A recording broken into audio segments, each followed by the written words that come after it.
We saw that De'Aaron is available tonight. Do you expect him to be on a minutes restriction at all, or is he good to go full on? No, he's good to go. No minutes restricted. And then with Chicago Bulls, this is another team that is still very competitive in the Eastern Conference, but could possibly be overlooked. Just how do you make sure you guys are locked in for another team that maybe not has all their stars out there once again? Right, as we know, anything can happen at any given time. I mean, the league is so competitive. We treat this we're treating it the same way as Minnesota. We're coming in to play. We talk to our guys about where we're sitting. We're 2-2 in our 5-game mini series. Obviously, we got some help this past weekend, but we still control our own destiny, and it's up to us to go ahead and get it. And we reminded the guys of that today, and hopefully we'll go out and play some pretty good basketball and get a win. You've been around a lot of big-time bench players, a couple Six-Man of the Year. Just how much of a luxury is it to have somebody that can create for themselves and others off the bench like Malik's been doing? It's huge, to have that punch from a guy that could start very easily and make the game very easy for the team in a lot of different ways. Has been definitely a pleasure to have. He's definitely the leading candidate for Six-Man of the Year by far for the stuff that he's doing out on the floor and where we're sitting right now. And you just love to have him. I'm not comparing the two players at all, so don't get this twisted. But I've been around Manu, and to know that you have a guy with the punch that Manu had off the bench is really a really good feeling, at least from a coaching staff standpoint.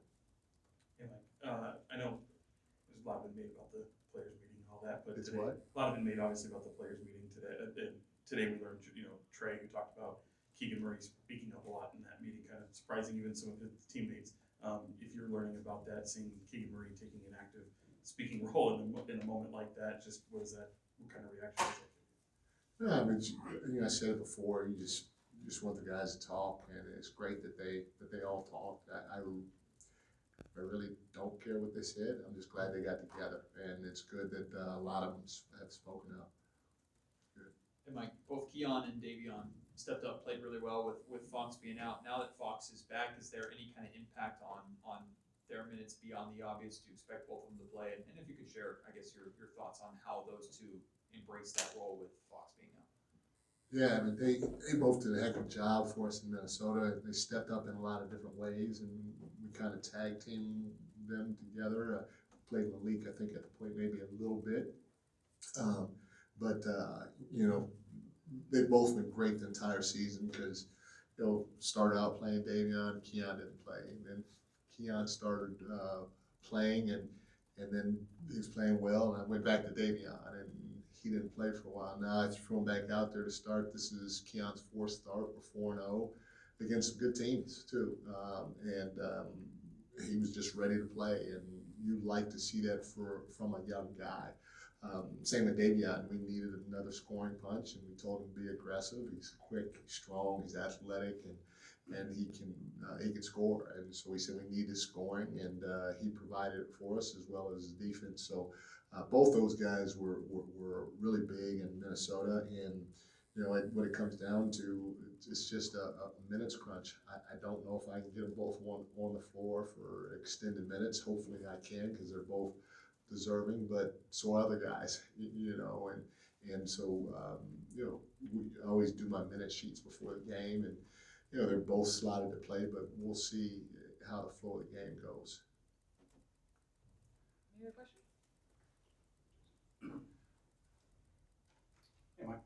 So on Malik, can you just talk a little more about like his impact here, how he's kind of just become part of the fabric of this team, not just on the floor, but the kind of the emotional, I don't know, some people might say heart and soul kind of this team. Does he drive this team in those ways?